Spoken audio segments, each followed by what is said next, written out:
দর্শক বন্ধুরা আসসালামু আলাইকুম। প্রতিবারের মতন আমি মোশাররফ হোসেন ইমন আজকে এমন একটি ভিডিও দেখাতে চলেছি। দেখুন, এখানে যে কুকুরটি শুয়ে রয়েছে এ কিন্তু কুকুর না, এ কিন্তু মানুষ। মাঝের মধ্যেই কিন্তু এটা কিন্তু কুকুরের রূপ ধারণ করে। এই যে দেখুন, হ্যাঁ, এই যে দেখুন কি অবস্থা। হ্যাঁ, এই যে দেখুন, আমরা কিন্তু দেখাচ্ছি, তারপরেই দেখেন অলৌকিক। কিছুক্ষণ আগে দেখলাম যে একটা কুকুর কিন্তু শুয়ে রয়েছে। ভাববেন না যে এগুলো মানুষ, জিনেরা এই সব করে। এই যে দেখুন, এমন একটি আত্মার জগতে আপনাদেরকে নিয়ে আজকে চলে আসছি।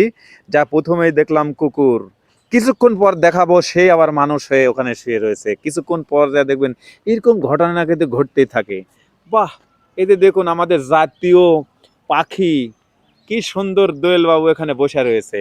দুধ পাথর না কি পাথর, এখানে বলে নাকি এই দুধ পাথর বলে নাকি ভয়ানক রূপ ধারণ করে রাত্রে অলৌকিক ভাবে। তো এই এই যে পাথর দেখতে পাচ্ছেন, এই পাথরের কিন্তু অনেক ঘটনা রয়েছে ভাইরে ভাই। তো এই পাথর আর এই যে প্লাগ রয়েছে, এই যে দেখুন প্লাগ, হ্যাঁ, দেখতে পাচ্ছেন, এখানে কিন্তু ঘটে অনেক অলৌকিক ঘটনা। এই যে দেখুন, ওরে বাপ রে বাপ, এই সেই পাথর। এই যে দেখুন উপরে, এই দেখেন শিকড় বিকড় দেখতে পাচ্ছেন তো উপরে, এই যে দেখেন, হ্যাঁ। আর এই সেই পাথর, ওরে বাবারে বাবারে, কোন জায়গাতে আসলাম। তো যাই হোক, আমি ভয় পাই, এই জিন ভূতের কথা শুনলেই কিন্তু ভয় পাই। আর এই যে পাথর দেখতে পাচ্ছেন, এই পাথর একটি অলৌকিক পাথর। আর এই পাথরের, এই যে দেখুন, ওখানে দেখলেন একটি কুকুর, এখানে দেখতেছেন একটি পাখি। আসলে এগুলো পাখি না, এখানে সবাই বলতেছে সব আত্মা, জিন ভূত পেট যা আছে না কেন সব কিন্তু এখানে আমাদের ক্যামেরার সামনে, বুঝছেন ভাইরে ভাই।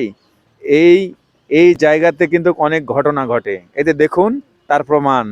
এখানে কিছু বোতল দেখতে পাচ্ছি অনেক আগরবাতি। এখানে আরো কিছু রয়েছে ভাই, এই যে দেখুন, ওরে বাবা রে। এই যে দেখতে পাচ্ছেন।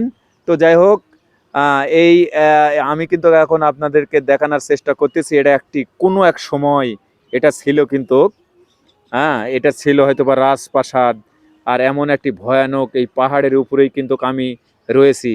তো যাই হোক, আমি একটি কথাই বলবো যে আপনার নিত্য নতুন ভিডিও পেতে আমাদের সাথেই থাকবেন এবং আমাদের চ্যানেলটাকে সাপোর্ট করে যাবেন। আর আরেকটি কথা, যে এখানে যদি আসেন তাহলে বলবেন ভাই এই জায়গা আবার কোথায়। এটা হচ্ছে শিবগঞ্জ উপজেলা ভাই। শিবগঞ্জ উপজেলাতে কিন্তু এটা হচ্ছে অনেক রহস্য ঘেরা এই পাথরটি। আর এই যে দেখতে পাচ্ছেন, এখানে ছিল এক সময় রাজার বাড়ি।